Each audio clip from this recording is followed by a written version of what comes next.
Okay, we're back, and today we're joined by my friend and colleague, award-winning fashion photographer Marina Marston.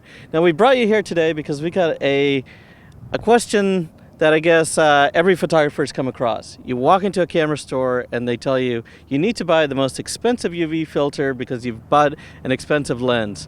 Now, is this really true? Do you think it's really going to mess up the image as much as they say it is? Well, I think the best way to find out is to test it. You know, that's a great idea. And we've actually got a really neat challenge for you. We've got two UV filters. We bought a cheap one and a more expensive one. Okay.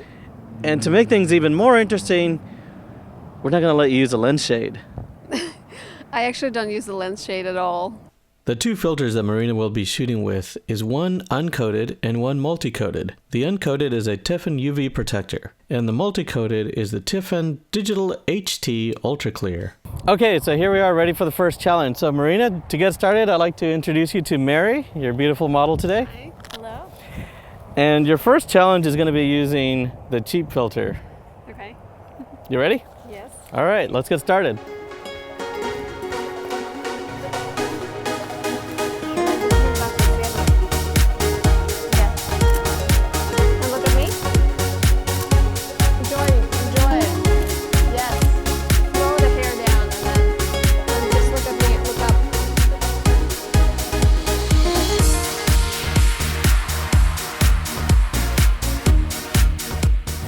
I'm just going to move and get the exposure right so that the sun is right behind her.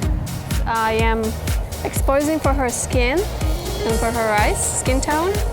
And I need to slightly overexpose because you need to use it on the manual settings. And because the problem is that the cameras have the light meter inside, and usually when it exposes for such a bright light behind, it always underexposes the person. So you need to adjust that and slightly overexpose the face. All right, Marina, are you ready for your next challenge? Mm-hmm. So we've got a much more expensive, this is a multi-coated UV filter. Okay. All right, so let's try this one.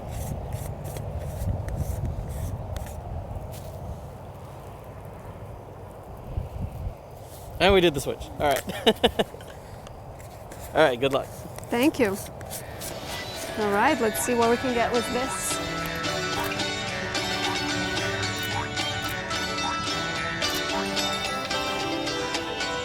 Good, that's good, that's good.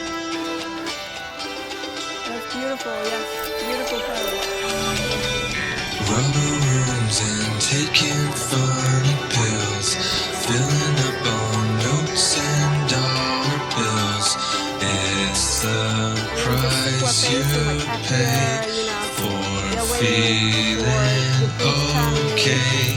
You're the strangest girl I've ever met, sending weird signals to my head. Okay, well here we are at the conclusion, and we're going to find out whether or not the cheap UV filter, this has no coating, it's basically just a piece of glass, or the much more expensive multi-coated optic really made any difference. What do you think? To be honest, it didn't seem like it made any difference. If it did, it was just a very, very limited one. And actually, to my surprise, I used to think that the cheaper ones you go with, you get a lot more flare. And I enjoy flare, and I love to shoot with flare, so I was super excited about trying and see the difference. But the thing is, you don't really get much difference anyway. So I think at the end of the day, it all comes down to how much money you would like to spend and what kind of quality you would like to get. And just to, I guess, talk about a myth, this didn't destroy your image by using a really cheap piece of glass, right? Not at all, not at all.